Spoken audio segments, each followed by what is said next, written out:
Good afternoon. Welcome to today's CFR virtual meeting. Today's discussion will be on the record. To ask a question during the Q&A period, please click on the raised hand icon on your Zoom window. When you are called on to speak, please accept the Unmute Now button, then proceed with your name, affiliation, and question. Your video will remain off, but your microphone will be unmuted. If you'd like to view the roster of participants registered for this meeting, a link will be sent through the Zoom chat function. Thank you, and Ambassador Gavin, over to you. Thank you so much. Thanks everyone for joining us virtually today to talk about Sudan's humanitarian crisis. I'm Michelle Gavin. I'm the Ralph Bunche Senior Fellow for Africa Policy Studies here at the Council. And we really kind of have an embarrassment of riches when it comes to expertise today. We're joined by Declan Walsh, who's the Chief Africa Correspondent for the New York Times and who's reporting on the crisis in Sudan, won the 2025 Pulitzer Prize. We have Khulud Khair. She's the founding director of Confluence Advisory and one of the most respected analysts and most insightful commentators on what is happening in Sudan today. And we have Cameron Hudson as well, he's an independent consultant. He has a wealth of experience in the US government, knows the region incredibly well. I have benefited from his wisdom many times. And so we have a great panel to talk about a really, really difficult issue. As people know, the crisis in Sudan, this is a war that's been going on for over 2.5 years now. It is the worst humanitarian crisis in the world. Over 12 million people have been displaced from their homes, some across borders, some to other parts of Sudan. This conflict has been characterized by mass atrocities, ethnic cleansing and genocide, sexual violence, torture, the targeting of medical facilities, man-made famine, a lack of humanitarian access that is very much by design. It's also been characterized by remarkable civilian bravery, humanitarian efforts on the ground to, as Sudanese citizens try to help each other through this catastrophe. And it's a war that's been fueled by outside powers. And now gold as well as oil. It's a war that is destabilizing an already fragile region, and it has been met with international indifference and ineffective diplomatic strategies.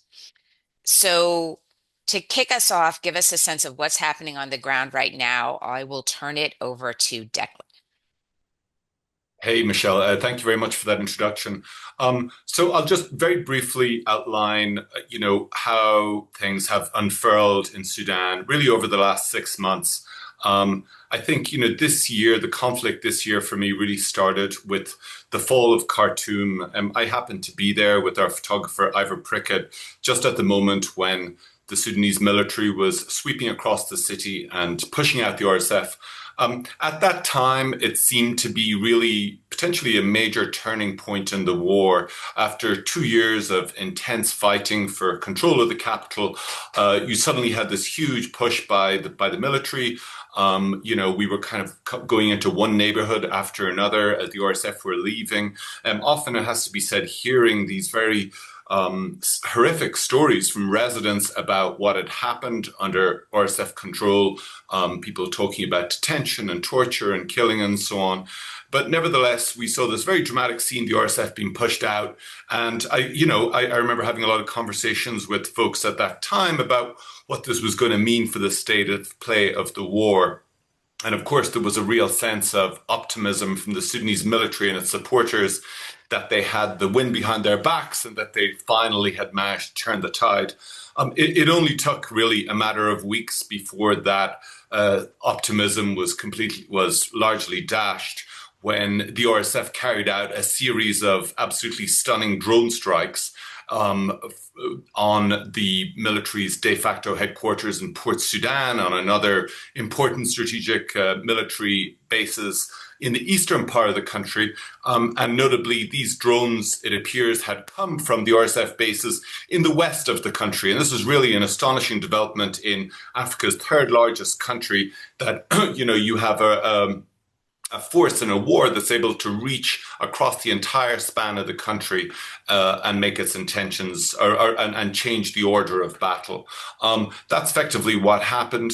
And at the same time, we saw the RSF turn back on its home area of Darfur and redouble its efforts to capture the city of El Fasher, which had been the last remaining major urban holdout for the Sudanese military in Darfur since the start of the war.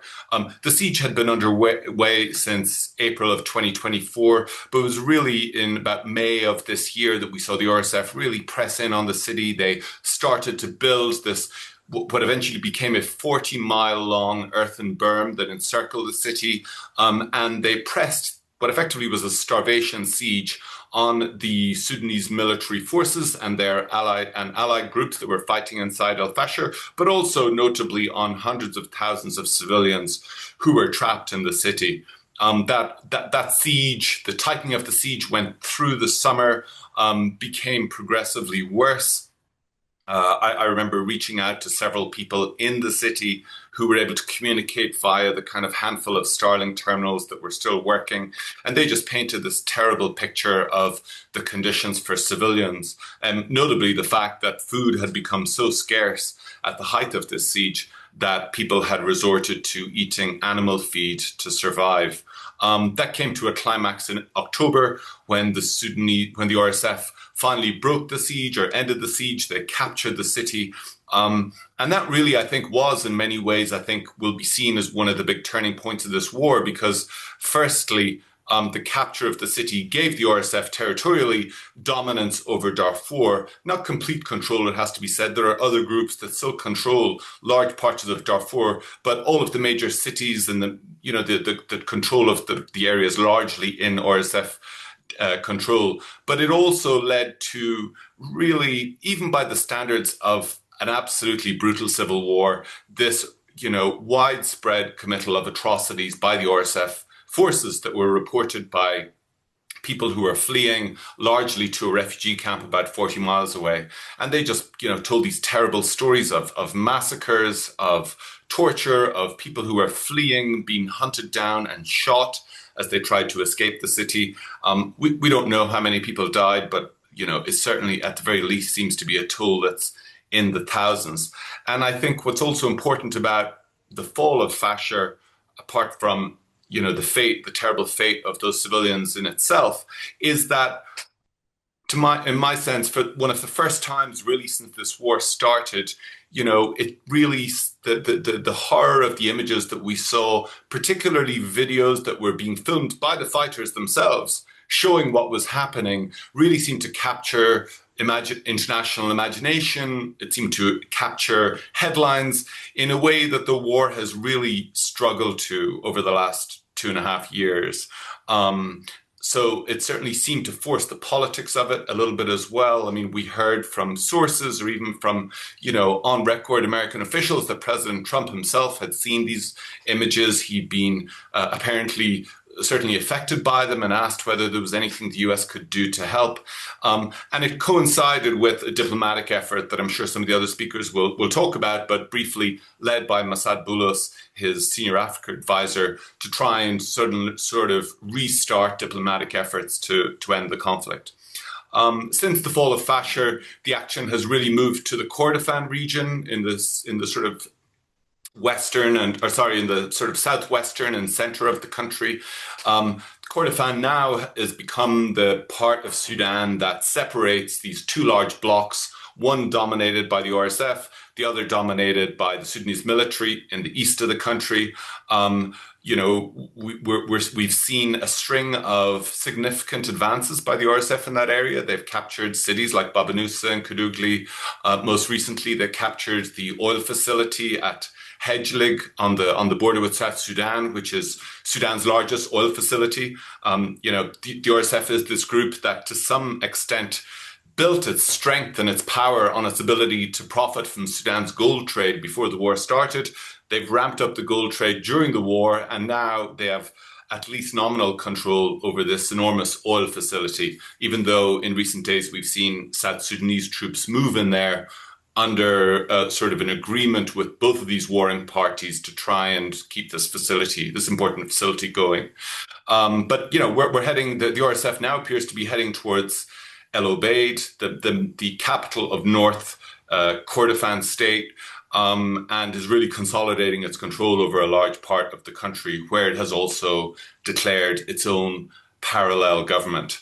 What I think has really been notable in recent weeks or months, certainly, is seeing how the order of battle is being shaped ever more by drones. Both sides are using very powerful, what Sudanese call strategic drones. Those are the long-range, high-altitude drones. For the Sudanese military, they're made by Turkey. For the RSF, many of them appear to be made by China. But again, the drones are highlighting, I think a new form or certainly a new scale of drone warfare in Africa. But they're also highlighting the importance of foreign countries that you alluded to in this war. Our own reporting, as well as UN inspectors or testimony from American lawmakers, have shown that the UAE is obviously the RSF's main foreign backer and has supplied many of these Chinese drones to the RSF, as well probably as some very sophisticated drone jamming equipment that we've seen evidence of in recent weeks. And similarly for the Sudanese military, it's acquired these Turkish drones. It appears certainly probably on a more commercial basis rather than having them handed to them. But that's certainly become a big part of their battle as well.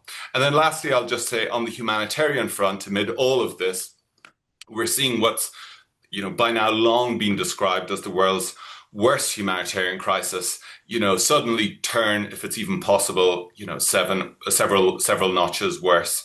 The famine, the IPC, the group that certifies famine effectively in the world, issued its latest update just last month, where it confirmed that famine conditions persist in El Fasher and in the city of Kadugli in the Kordofans, but they say they're warning that it could very quickly spread to another 20 areas inside Sudan. And at the same time, we're seeing the international aid mechanisms running into huge resistance as a result of cuts by the US and by other Western donors.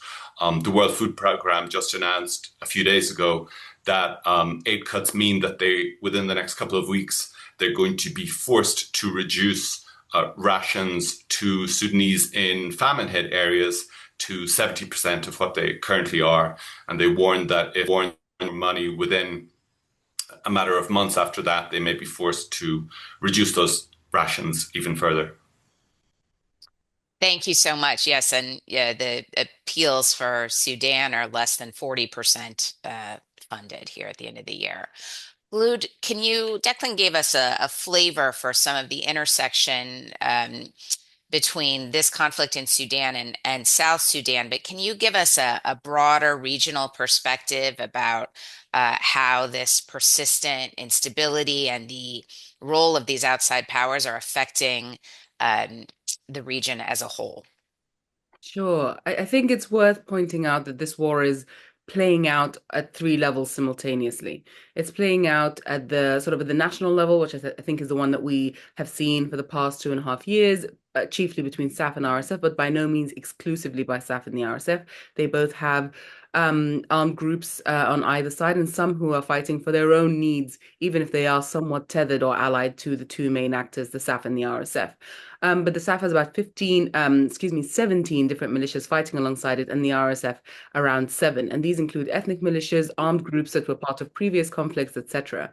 But there are also civilian actors who are, sort of part and parcel of this conflict at the national level. You have civilians who joined, as Declan said, the RSF or TASIS government, as it's known, out of Niala. You have civilians who have joined the SAF government out of Port Sudan, and especially you have the Islamists from the former Bashir regime who are very active in that, and we can see them particularly in the ministries of Foreign Affairs, Ministry of Justice, and the military intelligence and sort of domestic intelligence, GIS.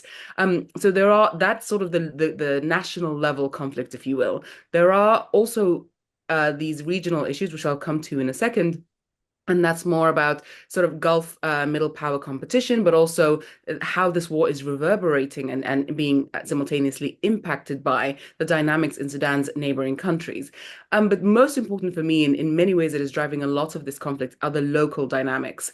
And I think that is often overshadowed because it requires so much more granular knowledge to get a sense of who, which groups are in competition with whom and how old some of those grievances are, particularly those that are related to the political dispensations of previous peace agreements. But if you look at the way that the war is unfolding beyond the battlefield, the different changes that are happening between, sort of in terms of loyalties or in terms of the intra group dynamics that are taking place, those are much more informed by local dynamics. The level of violence that Declan described in Al Fashir can only be partially explained by the national and regional level interference. It's a lot more rooted in local grievances. When we look at what is happening in places like Kordofan, a lot of that is also informed by tensions within, for example, the RSF alliance between the Nuba and the Miseria, but also outside of that alliance. So I think we need to take this, this war in its totality and look at all these three levels simultaneously. And of course,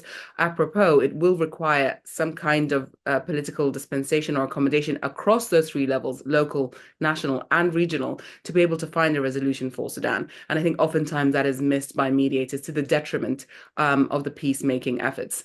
But let me just go back to the sort of regional picture. Sudan is a country that has borders with 7 different countries, all very porous borders.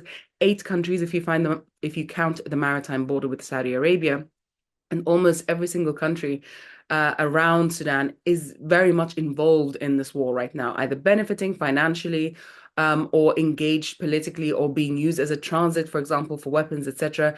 Transit out also of key strategic goods like gum arabic, cattle, and gold. And all of them have, to some degree, become part of the war economy of Sudan, which has very quickly taken root. And so if we look at, I think, one easy way or one useful way I have found to organize how a lot of these countries fit into the conflict logic of Sudan is to look at the 2 waterways, the Nile and the Red Sea.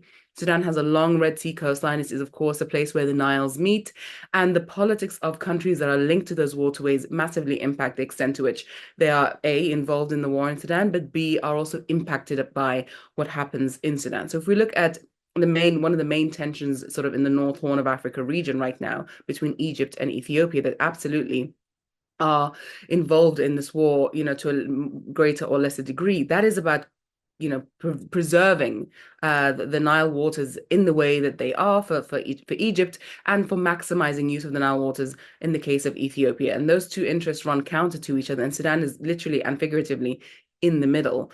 What we have seen is that for Egypt, for example, Khartoum remains a red line, and some people will have seen today's statement by the Egyptians that very much, sort of stresses this point, which says that there are red lines that Egypt will not tolerate once they are crossed. And here they mean specifically if the RSF come near Khartoum, of course, again, the place where the Niles meet, and therefore they would have some kind of potential impact on water flow, which Egypt sees as its main foreign sort of national security issue, then the Egyptians would want to intervene. Now, the Egyptians have a problem. They don't know how long they would need to intervene for if they were forced into, sort of more support than they're currently providing to the Sudanese armed forces. And they don't know how much that will cost. And of course, they are not currently in a position to afford that. Now, Egypt and Turkey have struck up a sort of a security strategic alliance that is going to function both in the Mediterranean and on the Red Sea. Sudan and Somalia will be sort of test cases for this alliance. But the Turks also, while they have a lot of military capacity, do not have the funds to keep it going. So they have to look further afield, perhaps to Saudi or Qatar. But in the meantime, Egypt is making it very clear that they want to see what they call state institutions, i.e. the Sudanese armed forces, as intact as possible. They don't want to see a dismantling or a reform right now because they sense the weakness, effectively, of the Sudanese armed forces, and that they perhaps will not be able to survive in the way that the Egyptians want any kind of lengthy or deep reform process. Ethiopia similarly has been, very much a part of the sort of the spillover of the conflict, but also is very much going to be impacted by what happens in Sudan in its own conflict vis-a-vis Eritrea, very much something that has been bubbling underneath the surface for some time. And unfortunately, by all accounts, we could see a confrontation there maybe even quite soon. And if that happens, then what happens in Sudan, just across the border from both Ethiopia and Eritrea, and what happens in places like particularly the north of Ethiopia with the Fano militias in the Amhara region, with some of the Gumuz militias in the Benishangul Gumuz region, of course, which is where the Great Ethiopian Renaissance Dam is. Those dynamics will absolutely be impacted by and impact the war in Sudan. So you'd get this almost immediate regionalization. Here, of course, it's also not worth noting the role of Eritrea. Eritrea has been arming and training ethnic groups and militias in eastern Sudan, as well as some from Darfur, for some time now. And of course, last year, exactly a year ago, the Egyptians, the Eritreans, and the Somalis created this, if you will, an anti-Ethiopian alliance in the Horn of Africa region. What they're afraid of is the sort of Ethiopian Somaliland alliance, very much underwritten by the United Arab Emirates, within which the RSF would also feature as a large part. So we're seeing this entrenchment, if you will, of these cleavages around the region that very much have to do with, to a great degree, the Nile, but the Ethiopia-Somaliland link also involves, of course, the Red Sea region and the Bab el-Mandeb Strait and into the Indian Ocean. That is a huge thoroughfare for commercial interests, which means Egypt, Saudi, and other countries are very much interested about what happens there. But the UAE has also been, in recent years, threatened by the prospect of this Red Sea Council that's been in the works for some time.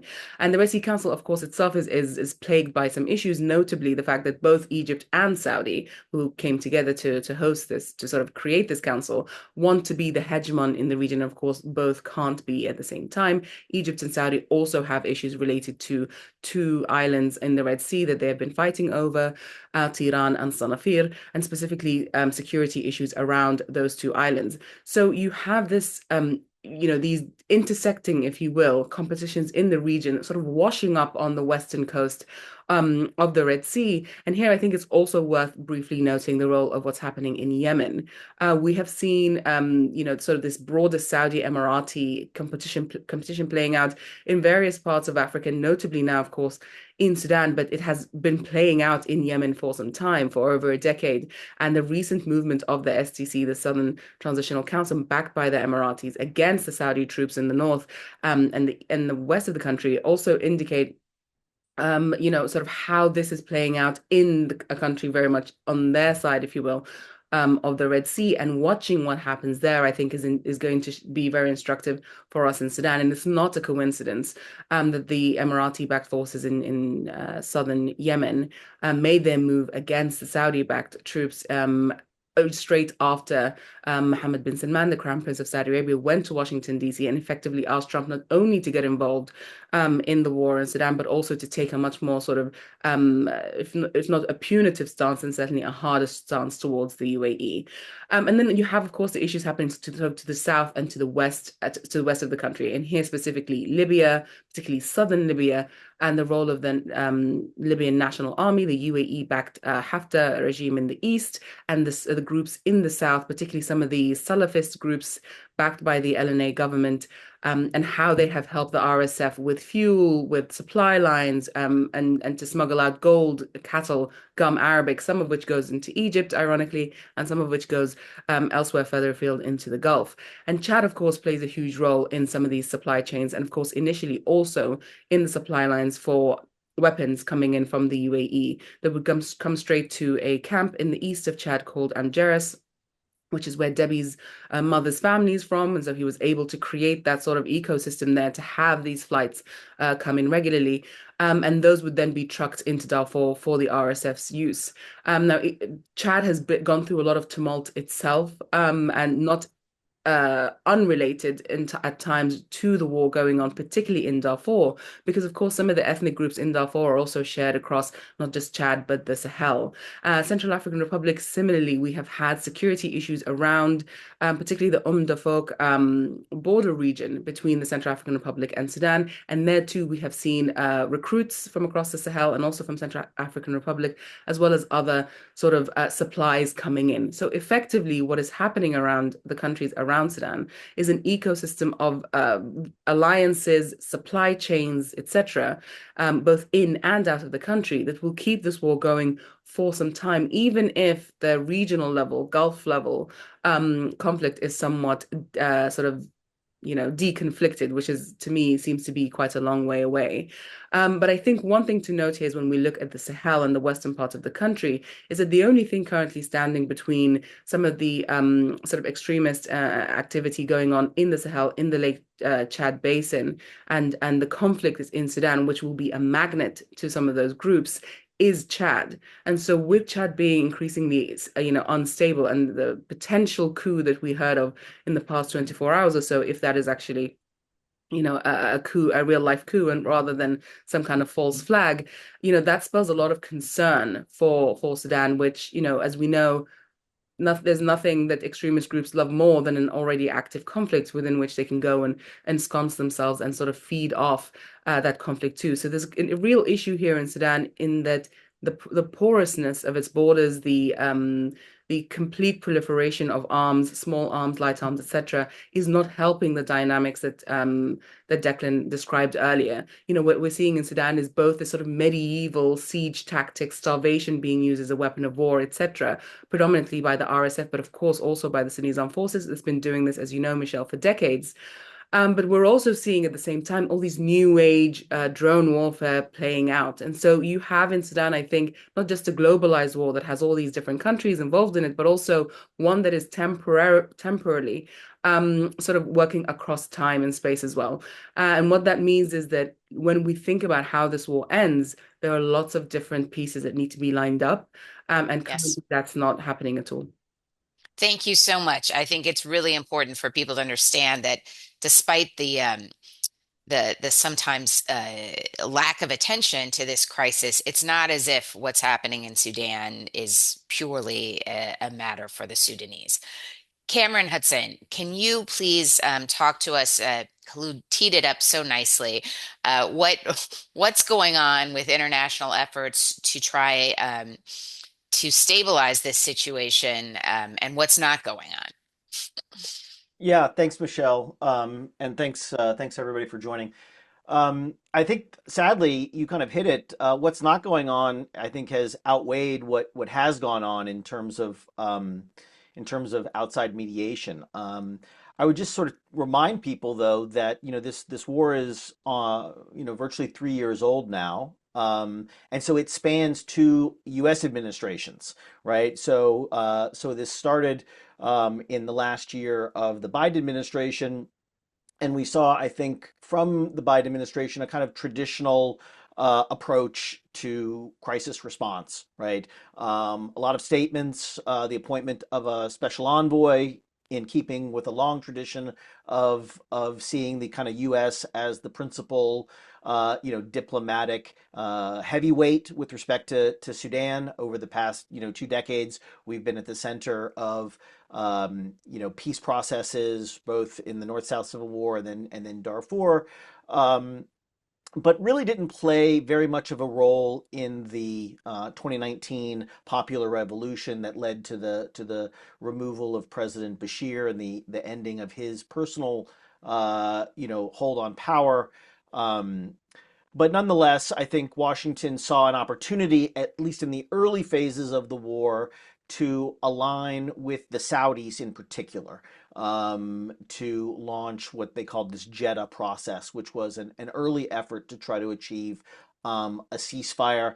I look a little bit, sort of sideways at that effort because I think it was much more about an opportunity for the Biden administration to look for a common project that they could undertake with the Saudis rather than a real genuine effort to achieve a lasting peace in the country. And it was always used as a talking point by a lot of Biden administration officials when there was a very tense relationship between Biden and MBS, and there was an effort to kind of paper over or smooth over those tensions. Sudan was an opportunity for them to do that. Similarly, I think we had an envoy who, unlike some past approaches, was not fully empowered, I think, to speak on behalf of the president and to really engage in a meaningful mediation that at least had the confidence of either the belligerents on the ground or the regional actors who we've heard about are fueling this conflict. So that was an initial effort.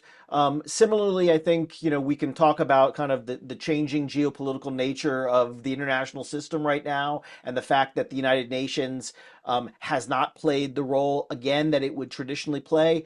What I tell people often, though, is, and what you hear from whenever you talk to people at the UN is made up of member states, and if the member states aren't driving the agenda, then the Secretariat of the United Nations isn't going to do it in place of them. And I think that is, the breakdowns that we have seen in the use of the Security Council across a whole host of conflicts around the world, I think is really stark in a place like Sudan, where for so long the UN was a driving force, at least a convener of the conversations that were being had around things like protection of civilians, accountability, even punitive measures. And you saw countries like the United States and the United Kingdom really using the venue of the UN and the tools and resources that came with a UN involvement, whether that's peacekeeping operations or humanitarian access, using it as a kind of a cudgel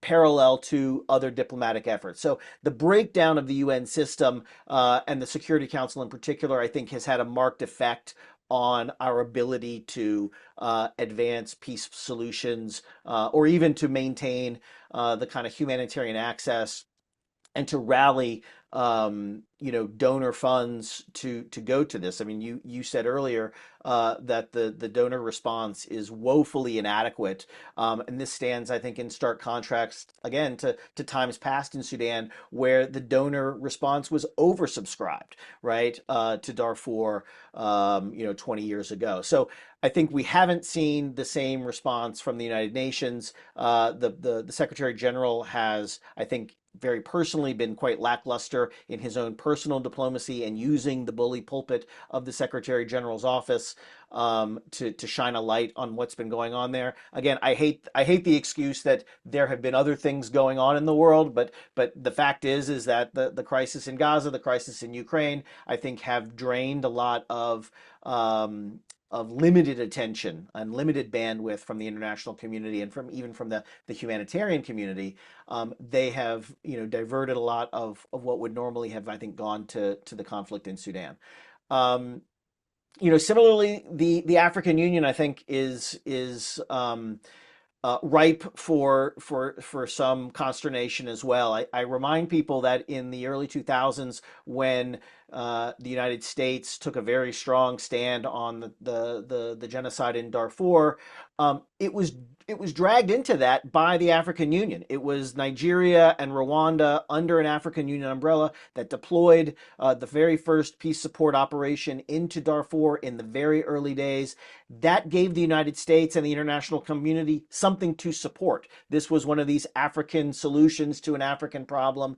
And it was much easier for us to support an African-led approach, which we ultimately, I think, augmented to the point of taking over through the Security Council and the deployment of a UN peacekeeping operation. But again, the absence of a strong African Union or even regional organization like IGAD, which played a role in previous peace support efforts in Sudan. Their absence has been notable, and it has not given us anything to pick up and support. And so, where does that leave us now? The Biden administration left obviously in January. In the days, literally the days before it left, it sanctioned a number of actors in this conflict, notably the main general running Sudan's army, General Burhan, and they called the crimes that the RSF are committing genocide. Those sanctions from the Biden administration remain in place, as does the executive order creating a new sanctions regime for Sudan. The Trump administration has taken some modest efforts, I think, on the sanctions front, just doing so recently, sanctioning the use of Colombian mercenaries that have been deployed into this conflict. And over the summer, we saw the first efforts at the Trump administration to articulate a potential mediation plan for itself. Yeah. I think this, I think we can look at this in the broader context of the kind of Trump as peacemaker, and of course have some skepticism about what that might entail. But I would say that in the last, month or so, we have seen a real acceleration of the diplomacy. Much of it not visible, but through visits and phone calls, and again, not just driven by the Trump administration, but you're seeing visits by the Sudanese army to Egypt, to Eritrea, to Saudi Arabia. You're seeing back and forth visits among all of the cast of characters that Khulud talked about. There is a great kind of orchestration of bilateral diplomacy that is going on right now. What is missing by and large is a kind of umbrella effort to bring all of these threads together. So the UN has some limited engagement through the special representative around civilian voices. The AU similarly has its own effort to engage civilian voices. And then you have this mechanism of the Quad, which has been talked about, which the United States stood up this summer, informally, including the Egyptians, the Saudis, and the Emiratis. They were seen and have been seen as, again, the countries with the most influence in Sudan, most influence, but also the most kind of skin in the game, because they are all three providing some measure of support to the two belligerents. That effort has resulted in September, around the time of the UN General Assembly, in a joint statement from these countries, essentially saying, that they expected to see an immediate ceasefire among the parties, that they expected to see a 9-month transition to civilian rule, and ultimately, a new transitional government. So they laid down, I think, some very high-level markers without a lot of detail about how they would get from here to there. And I think they've been struggling to get from here to there. There's been a lot of reported disagreement within the Quad, primarily because you have on one side the UAE backing the Rapid Support Forces, and on the other side the Egyptians and the Saudis, which I think are much more inclined and are explicitly backing the SAF right now. So this has left the United States as the power that needs to moderate the behaviors and the ambitions of their allies. And I think that the Quad, in my view, has become much more about doing just that, moderating the behavior of American allies, rather than intervening between the belligerents to end this conflict, right? So I think what we are poised to get is a kind of elite bargain among influential outside states, but very little in terms of addressing the drivers of conflict in Sudan and breaking the cycles of violence, the coups, counter coups, and civil wars that have plagued, much of Sudan's modern history. So that's a little bit of the mediation standpoint right now. That's really helpful. Okay, so we have about 22 minutes. I want to be able to give people an opportunity to ask questions. I'm going to ask a couple kind of quick ones. Um, but Cameron, I just want to follow up and ask you, is it possible that to some extent the quad format simply becomes a shield for the most important external supporters of this conflict? As long as they're participating in the quad and endorsing these, as you say, very high level ideas that were that are quite distant, um, does that just sort of absolve them of accountability for continuing to, in the case of the UAE, supply arms to a genocidal force whose atrocities, everyone who was watching El Fasher knew what would happen when El Fasher fell. It was not a surprise. There was no prevention. There was, everyone said that it would be a horror show, and indeed it was. And so, do you buy into that? That this is really quite convenient for the external supporters? Well, I think more important than me buying into it, Secretary Rubio has gone on the record to say that the Quad cannot be a vehicle for absolving the sins of the people supporting this war, right? And that those members of the Quad cannot hide behind the Quad and its statements to camouflage their support to this war. And I think that you And know yet, what consequence is there? Right. And I think this is the question, and is really the crux of the matter when it comes to Sudan, right? And I've bemoaned this with Khalud and many others that at the end of the day, there's always going to be some greater national security interest to the United States than Sudan, and Sudan becomes a kind of tradable commodity for U.S. diplomats, and that the UAE and the Saudis, the Egyptians, they have more at stake in Sudan than we do. Although I would argue that there's plenty of U.S. national security interests at stake in a destabilized Sudan on the Red Sea, hosting, extremist groups and the like, right? But I think that those concerns are kind of more medium to long-term concerns than near term, and so it creates an opportunity for kind of elite bargaining and us being able to trade off our interests for Saudi advancing their interests, or the UAE advancing their interests. And the question ultimately becomes when will or whether the Trump administration will draw a line in the sand with the UAE and say, we are not going to allow this to happen anymore. We are not going to accept your argument that you were simply not involved. This was a question that was posed to the Biden administration, and they sort of answered it through half measures, privately rebuking the Emiratis, but not really taking any kind of public stand. I think we know from the Trump administration they have even more at stake. The president himself has personal economic stakes with the Emiratis. So I think it's a big question as to whether or not he will draw that line in the sand. My sense is that what they would prefer to do is find a face-saving way out for the Emiratis and to not get into a kind of public naming and shaming of them, but to, as the Chinese would say, build them a golden bridge to retreat across and find them a way to de-escalate this conflict in a way that preserves the alliance structure that the United States has built up with the Emiratis, but also allows us to find a way forward in this conflict. Um, and Khloud, can I just quickly ask you your views on Capitol Hill? There's been a movement to uh, urge the administration to designate the RSF as a terrorist organization, with the idea that this would somehow change the dynamic, make it more difficult for its primary backers in the Emirates to continue their support. What's your view?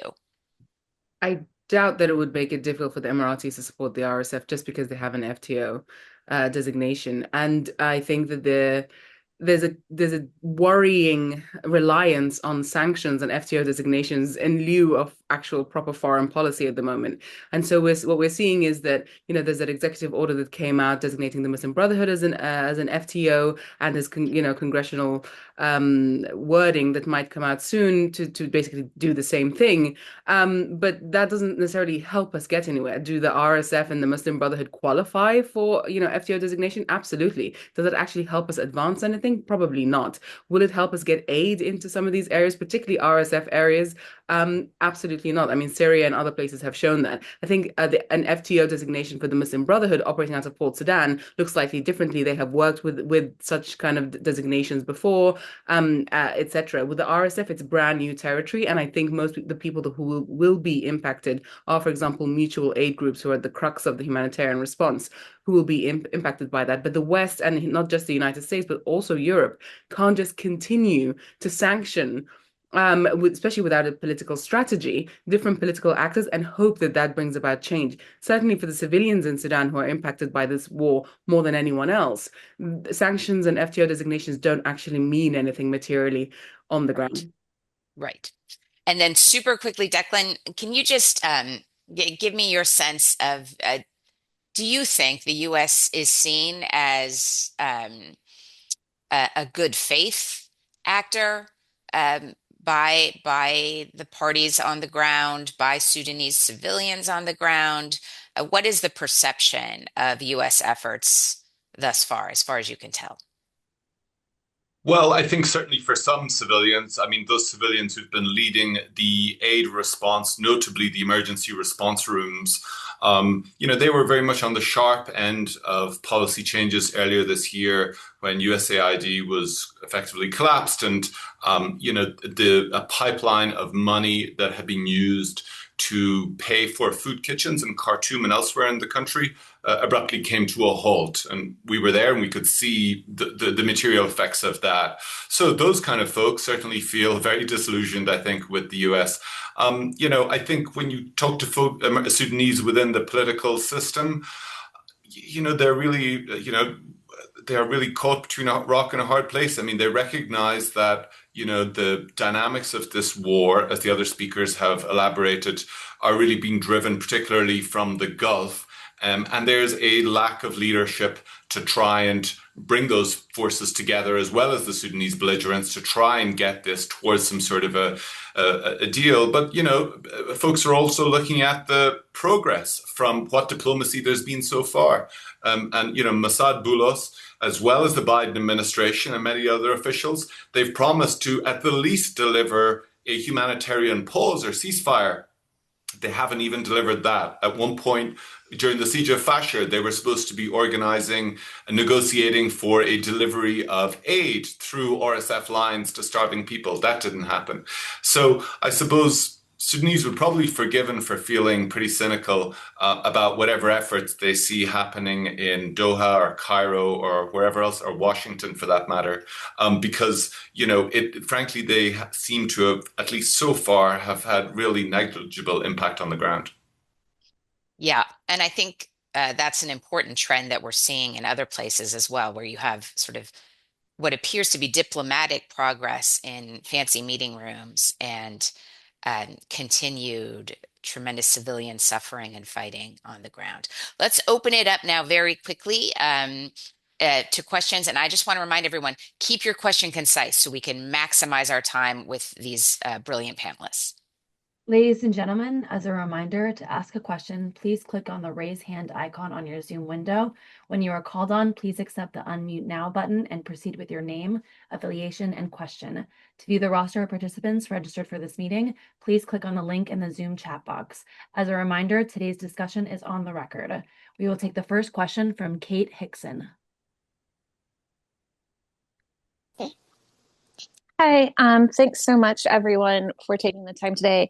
Kate Hickson, Advocacy Director for Africa at Amnesty USA, although on maternity leave for another month. A question I wanted to ask to the panelists, we've had a lot of these discussions. We continue to have the same challenges in terms of diplomatic will, of even kind of just general interest of populations like the general US, Europe, whatnot, compared to, say, the mobilization that happened around Darfur 20 years ago, and a real struggle to kind of get the same level of attention using all the same kind of tactics that were used the first time. And so something that I know a couple of people have been working on has been looking a little bit more at the gum arabic supply chain. Obviously, no one's making a ton of money off of smuggling gum arabic, but it's something that kind of more directly impacts Western interests in terms of corporations than, say, the gold going to the UAE. And I think PAX in the Netherlands just put out a report related to this. And it's something where if companies started to really feel that their due diligence was being questioned and you couldn't drink Coke or Diet Coke anymore without directly aiding and abetting in a way that most people don't feel kind of tied the same to gold, or even the campaigns that are trying to bring in the NBA. So I'm just kind of curious if you see targeting private actors and their complicity around the gum arabic supply chain as a potential new avenue forward. I mean, it was the one thing that was not sanctioned 20 years ago under Darfur because of the importance of gum arabic. So would love to hear kind of folks' thoughts on that. Anybody want to give the gum arabic as point of leverage question a try? Yeah, sure. I mean, we've seen a lot of interest. I've personally been getting a lot of media interest specifically around this gum arabic issue because I think, exactly as Kate said, it is globally important for so many different sectors, pharmaceuticals, food, and etc. I think the difficulty with gum arabic is that while we know that over 90% of the world's gum arabic supply comes from Sudan, we now have the situation where you get gum arabic that is stamped products of Egypt because of how much of it is smuggled and how much of it, and similarly products of Chad, etc. And so it's difficult then to say exactly how the gum arabic got to those countries. It's difficult to track it in that way unless you have, for example, whistleblowers or those on the inside to be able to provide some of that concrete evidence. But that being said, I think everything that can work should be tried. I think we should be firing on all cylinders, not necessarily because we think there's going to be the kind of attention, for example, on some of the Arab countries, in particular the UAE, which has shown that it's reasonably impervious to that kind of critique. But I think because focusing on something that is a shared substance, it is a shared interest, if you will, has proven to be quite successful in other cases. For example, on Gaza, where people have, where the global solidarity has been precisely because Western countries are implicated and profit from, the violence that's taking place in Gaza. And similarly here, the raw materials that come out of Sudan are part of the global commodity chain. So I think absolutely worth doing. I think it needs to be looked at from a perspective of, how are you impacted by something that is in the West, let's say, what is it, the housewife in Idaho, or whatever the saying is, but how are you impacted by something that's going on thousands and thousands of miles away? I think the world has fundamentally changed. The world has shown that it is actually very happy, and by here especially I mean world leaders, to tolerate a great deal of violence against civilians, that the world is not actually leaping towards action when they hear words like famine and genocide. But we have seen a lot of global solidarity, I think, that is still worth tapping into. Thank you for that. Let's take another question. We'll take the next question from Pearl Robinson.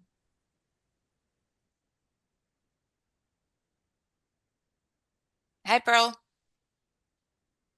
Oh, you've disappeared. Let's take another one. Oh, no, there she is. You're muted, Pearl. Am I unmuted now? There. Yes, Okay. yes, you are. Based on this discussion, am I correct in concluding that the peacekeeping capacity of African regional organizations is another casualty of this war in Sudan? Cameron? Yes, I would say that it's bigger than that, though. Obviously, the African Union is under great financial strain right now. There was a African Union Peace and Security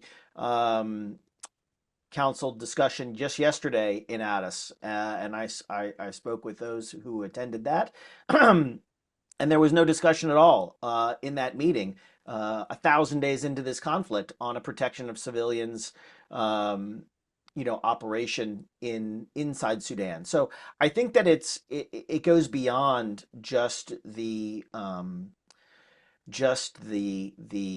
financial component or the bureaucratic component. It goes back to something I think we've touched on, Michelle was touching on earlier, which is I think that there was, 20 years ago when we had the Save Darfur movement, there was a sense that we could solve these problems. There was an ambition that we had a responsibility to solve these kinds of crises against civilians, right? Genocides against civilians, right? And that was fed by, Samantha Power's book on the subject. That was fed by this movement across college campuses, and I think that the world has changed in that time. I think that the geopolitics have changed. I think America.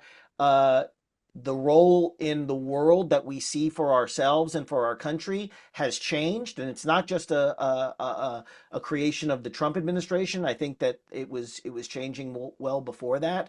So I just think that this ambition of solving these problems in our time has really been scaled back, and I think you're seeing that not just from a U.S. domestic standpoint, but you're seeing it from these institutions that we talk about failing us right now. Yeah, a particularly toxic combination with a lack of awareness for how this actually does affect us. I think we can squeeze in one more question.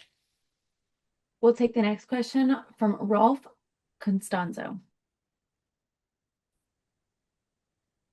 Hello, can you hear me? Yes. Yes, hi. Rudy Costanzo from JP Morgan. Thank you for a wonderful panel. Actually, I have two quick questions, hopefully 2 quick questions. One is how we mentioned earlier by Khulud the risk of expansion into Ethiopia, Eritrea of this conflict. So understand a little bit more, given also the issue with Tigray, what is the probability of this particularly expanding into Eritrea and Ethiopia, trying to get access to the sea again? And second is, in the short to medium term, what are the key inflection points in either positive or negative direction that we should be looking for as it relates specifically to the RSF versus SAF conflict? Thank you. Thank you. Inflection I'll on take inflection first, I'll points. take the second. Yeah. I'll take the second. Anyone want to take the first? It's such a big question because it's not just the Sudan dynamics that could trigger this war with Ethiopia and Eritrea. So let's table that. If we have time for it, we'll get to it. Let's stick with Sudan. Sure. Let me start with the inflection points. I mean, I think if Al Ubaid, which is the capital of North Kordofan, but also is a historically key commercial point, part of Kordofan. I think if that falls to the RSF, that will put Cairo on high alert, because there's a road just north of Al Ubaid that goes into Durman, the western part of the capital, which takes about 4 hours to get from Bara to Durman is about a 4-hour ride. And the RSF have shown their capacity to go over normal roads as well as desert roads. And I think that will set Egypt off. We're already seeing Egypt position itself in a much more muscular stance when it comes to Sudan, and Khartoum is and has always remained the red line for them. And therefore, we may see that Egyptian-Turkish alliance really kick into full gear. We've already seen several shipments of arms go into Port Sudan by the Turks just in the past week or so. And so I think the fall of Al Ubaid will trigger some of those things. It's also sort of southeastwards, we're seeing the RSF, along with the allied SPLM and Al-Hilu group, go into Blue Nile a lot more. Now, Blue Nile is interesting because it's, of course, borders Benishangul Gumuz of Ethiopia and opens up that aspect. And of course, there's been talk, very sort of good reporting on a RSF training camp in Benishangul Gumuz, just across the border in Ethiopia. And therefore, if the RSF were to cross into Blue Nile, they'd be able to much more consolidate their control over the southeastern part. But Abu Shortal, who is a key commander of the RSF in Blue Nile, is currently being courted, shall we say, by military intelligence, and they're hoping to flip him in the same way they did another commander in the central part of the country. And so whether or not he flips is also going to be, I think, a key point. And we can discuss offline maybe some of the others, but I thought worth mentioning those two. Tigray is very important, particularly because of the split within the TDF, but I'll let Cameron or Declan go into that. Cameron or Declan, anything to add on what we should be looking for here? Well, I'll just maybe go ahead. go ahead. Declan. No, please. Yeah.